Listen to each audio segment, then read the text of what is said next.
my shepherd. He is other than us, and yet he's always with us. He's powerful, and yet he's personal. He's majestic, and yet he's ours. He is a consuming fire, and yet he's our sensitive shepherd. I actually love the image of God as a shepherd painted in Isaiah 40, verse 11, where Isaiah writes this: He tends his flock like a shepherd. He gathers the lambs in his arms and carries them close to his heart. He gently leads those who have young. Because the Lord is my shepherd. He cares for me personally. That's the way we need to look at this psalm. Now, in the first 3 verses, we can see 4 ways that his provision for us is personal. First, God provides us with contentment. The last part of verse 1 says that since the Lord is our shepherd, we will not lack for anything. And we can see this in a story that I found about a Sunday school teacher that was teaching the 23rd Psalm to a class that had pre-K through 3rd graders in the room. And she asked them how many knew the 23rd Psalm, and a few of them raised their hands, including a little girl who was just 4 years old. So the teacher was surprised by this and asked this little 4-year-old girl if she could recite it for the class. And the little girl stood up and she said, "The Lord is my shepherd." And with a shrug of her shoulders, she said, "That's all I want." And she sat down. Now that little girl may have mixed up the words and left out a good portion of this psalm, but she expressed the message of the psalm perfectly. Psalm 34 verse 9 actually says, "Fear the Lord, you his saints, for those who fear him lack nothing." And this is really the main idea. This is the undergirding, the foundation of the entire psalm, because it speaks to the contentment that we can have in the Lord. One of the best definitions I've seen on the word contentment is this: contentment is not having everything you want, but wanting everything that you have. I like that. Max Lucado actually referred once to discontentment as the prison of want.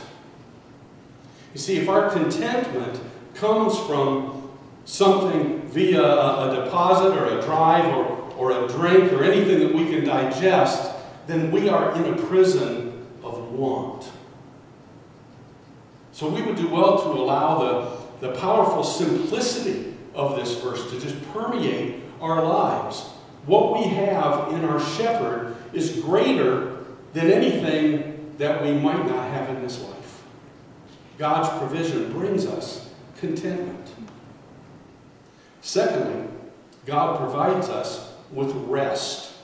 Look at verse 2 of Psalm 23. He makes me lie down in green pastures, and he leads me beside quiet waters. And I want to call your attention to one word in that verse, and it's the word makes. He makes me lie down in green pastures. He makes the sheep lie down. Josephus was a 1st century historian and scholar who wrote that sometimes the shepherd would institute what Josephus called forced rest periods for the sheep. And I've actually read that if necessary, a shepherd would take the sheep and fold their legs under them in such a way that they would become paralyzed, in a sense cutting off the circulation to their legs, so they didn't have any choice but to lie down and to get the rest that they needed. Makes me wonder, has anyone here ever been made to lie down? I have. It's not always an enjoyable experience. You know, it's always something that was needed. There are times when the shepherd would force the sheep then to rest, and to do so, the best way to get his flock to lie down, to chill out, was to make sure that 4 conditions were met. Number 1 was freedom from fear, because by nature, Sheep are nervous, anxious, fearful animals. And knowing that the shepherd was with them helped them relax. Then he provides freedom from friction. Otherwise, the sheep couldn't sleep at all. Instead of lying down, they would spend all of their time standing up as if on high alert for what would be going on around them. The shepherd then tries to minimize that tension by protecting the sheep from predators. Third is freedom from frustrations. This means freedom from things like gnats and flies and parasites that can keep a lamb from resting. A good shepherd keeps an eye out for those small things that might frustrate the flock. And then lastly, there's freedom from famine.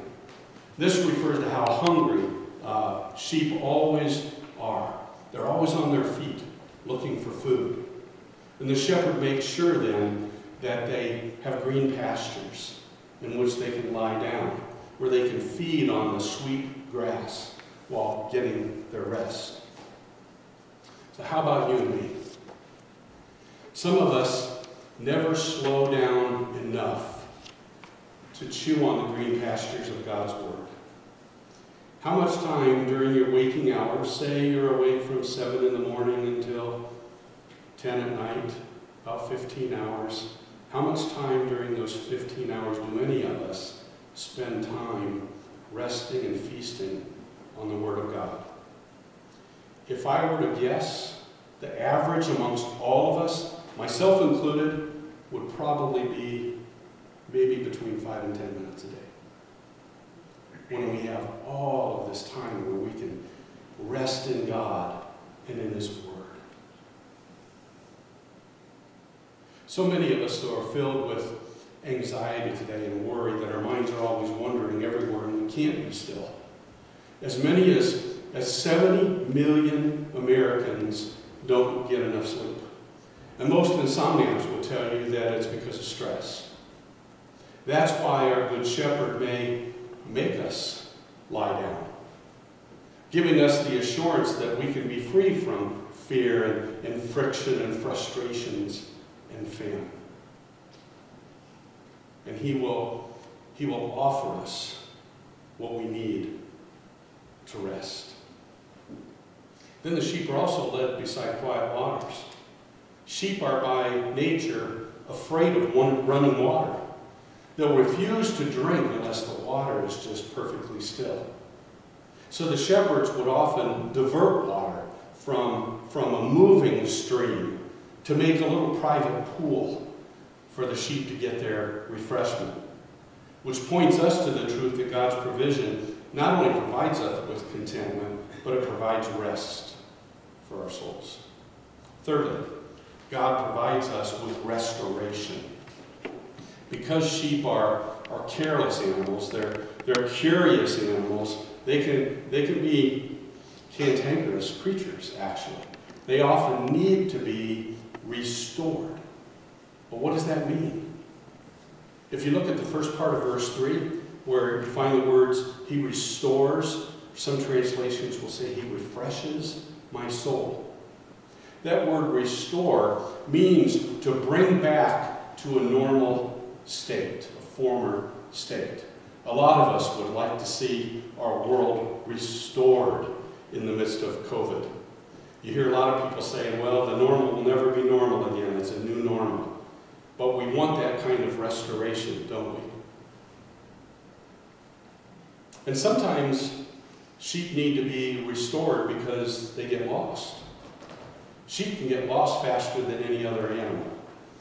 And when one is missing, the first thought that comes to a shepherd's mind is that that sheep might be what's called cast. By that I mean that they've somehow fallen down. And when a sheep is on its side or its back, as I understand it, they can't get up by themselves. And in that condition, buzzards and coyotes, they just know that they have easy pickings right in front of them. And death isn't far off for that sheep. So when the shepherd finds that lost sheep, that lost lamb, he will roll it over and lift it up onto its feet, often straddling it, lifting it up, and holding it there with one arm as he rubs the legs, trying to get circulation back into the legs. And I think that's a great picture of what God does for we straying sheep. He looks for us when we've wandered away. He restores us when we're cast down. Many times he uses other sheep in the flock to accomplish that. So we need to be faithful when somebody's not here for a while, when we don't hear from someone for a while, to follow up with them, to check on them. And you, if you feel cast down today, or if some of you that are watching, if you have strayed away from the flock, allow the shepherd to restore your soul. He'll bring you back, and he'll put you back together. Then fourthly, God provides us with guidance. The latter part of verse 3 reads this way: He guides me in the paths of righteousness for his name's sake. And what this is referring to is the well-defined and worn trail that a shepherd would follow. He knows the trails, the shepherd does. He can guide his flock along the best and the safest path. God, too, longs to lead us along a path of righteousness, right living. Now, most of us know the right road that we should take in life, but our sinful and selfish desires often lead us astray from the Lord. But as we submit to the shepherd, he'll guide us along those right paths, the safest paths. So God's provision then is personal, and it's seen in the fact that he provides us with contentment and rest and restoration and guidance. When we come to verse 4, though, there's a change that takes place. You'll notice in verses 1 through 3 that the sheep are out in the sunshine, but in verse 4, they're in the shadows. Reminding us that God not only takes care of us through the good times, but also through those dark seasons of life as well. So secondly, we find the shepherd's protection. Verse 4, even though I walk through the darkest valley, I learned it through the valley of the shadow of death. It says, I will fear no evil, for you are with me, your rod and your staff, they comfort me. I want you to notice in those verses that I just read, that the pronouns have changed. In the first 3 verses of the Psalm, David is extolling the virtues of the shepherd. He uses he and his to refer to God. But when we come to the second half of the psalm, he speaks to the shepherd directly. You are with me, your rod, your staff, you prepare, you anoint. When times are tough, God becomes more real to David, more personal to David. David senses that in a greater way. And I don't know if that's been your experience or not, but the promise-keeping God guides us through those times of sorrow and deep grief and despair. His protection covers every aspect of life, from the green pastures to the shadows of death. And because of that, because God will protect us, there's no need to fear. But fear what? The psalmist says, I will fear no evil. That means, firstly, that there's no need to fear death. Even though I walk through the valley of the shadow of death, I will fear no evil. You've heard this before, but notice that it says through the valley. He takes us through it. We don't have to stay there in the darkness and in the shadows. We're just passing through the blackness and into the brightness, through the gloom and into the glory. In fact, the fact that there is a shadow is proof that there's light nearby. Therefore, there's no reason for us to fear the darkness of death. But secondly, there's no reason for us to fear our enemies. The shepherd knows from experience that predators can hide in the shadow-covered cliffs and just wait there to ambush a wandering sheep. So the shepherd has his rod and his staff, ever ready to protect, to move the sheep along the path that they need to go. And the sheep can sense that, I believe. They know that they're being protected. There's no need to fear death or enemies.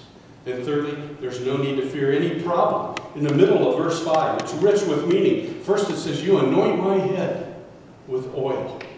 In ancient Israel, shepherds used oil for basically three purposes: to repel insects, to prevent injury from conflicts, and to heal wounds.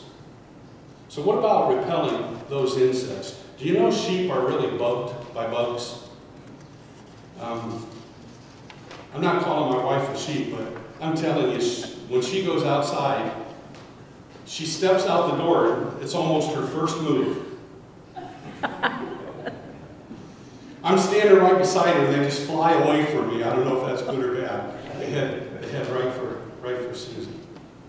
But with sheep, it's even worse than an annoyance. You see, flies like to deposit their eggs in the membrane of a sheep's nose. And when the eggs hatch, the larvae would drive the sheep insane. They beat their heads against rocks and trees trying to find some relief. So the shepherd would cover the sheep's head with an oil-like repellent to protect them. But that oil on the head also prevented injuries, especially to the rams as they would butt their heads in battles to win the affection of the ewes. I got that right, you farmers? I got those animals' names right? Oil, as I understand it, oil on the horns of a ram, when they batter their heads, it would slip off more easily. They wouldn't feel the full blunt of the attack. Of course, they still had amazing headaches afterwards. But it allowed them to stay away from serious injury. And then thirdly, oil was used to help heal wounds that came from just living out in the wild. Again, it's a beautiful picture of what God as our shepherd does for us. He deals with our problems by protecting us from those things that can harm us the most. He helps us to maintain harmony with others. And he comforts us and he heals us when we've been beat up. All of this comes as we stay close to the shepherd. See, the truth is we're all just wounded sheep. We're all in need of a healing shepherd. And because God's protection is pervasive, we don't have to fear death. We don't have to be anxious about what our enemies might be planning on doing. And we don't have to be paralyzed by our problems. Now that all leads us to the final truth in this psalm. We have the shepherd's provision, we have the shepherd's protection. Lastly, we have the shepherd's pleasure. God's pleasure is demonstrated in two ways in this psalm. First, he gives us more than we need right now. You look up the last part of verse 5 and the first part of verse 6. My cup overflows, surely goodness and love will follow me all the days of my life. While we're on this earth, God's goodness and his love and his mercy will follow us. That phrase, my cup overflows, is an interesting phrase as well. In researching for this sermon, I found that could be referring to a dinner host who would serve drinks in cups and would pour until the cup literally overflowed. And what that was it was a common way to tell your guests that they could stay as long as they wanted.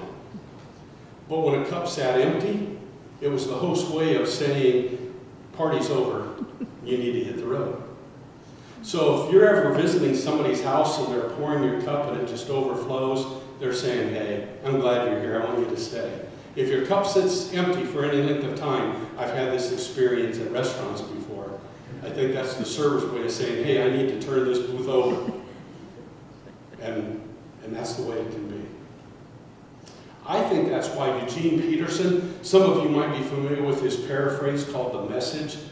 He translates that verse this way. He says, your beauty and love chase after me every day of your life. That's what the idea of following means. It's actually chasing after. And it's another great picture in this psalm. For those who have put their faith and their trust in Jesus, we have been given much more than we deserve. We have more than we need. The Lord is my shepherd. I don't need anything else, as the little girl said. That is God's goodness. That is God's promise. Secondly, God is preparing us for everything that we'll need later. And here I'm talking about after this life. We have more than we need right now. We'll have everything that we need for eternity. Which is why I think David concluded this great psalm with the words, I will dwell in the house of the Lord forever. The sheep have been following the shepherd to greener pastures, to quiet waters, through shadowy valleys. The seasons have changed, and now they're coming home. The flock is ready to winter in the harbor of that safe place where the shepherd will take them. Today, even though I enjoy the very presence of the shepherd through the Holy Spirit, and I have more than I need for this life, I can't imagine what it's going to be like to spend eternity with the Lord. But I'm ready. I'm ready to dwell in the house of the Lord forever. And I hope you are as well. I think that's a fitting conclusion to this shepherd's prayer. It's a beautiful psalm. It's a masterpiece. It's one that pictures God's great love and care for us as his sheep. Because of that, it's another of those psalms that's just worth praying. So I'm going to invite Wendy to come up now, and she's going to do that for us. Each week during this series, I've asked someone to pray a particular psalm that we've been studying. And this morning, I've asked Wendy to lead us in praying Psalm 23. So let's bow our heads and our hearts and open ourselves up to this shepherd's prayer.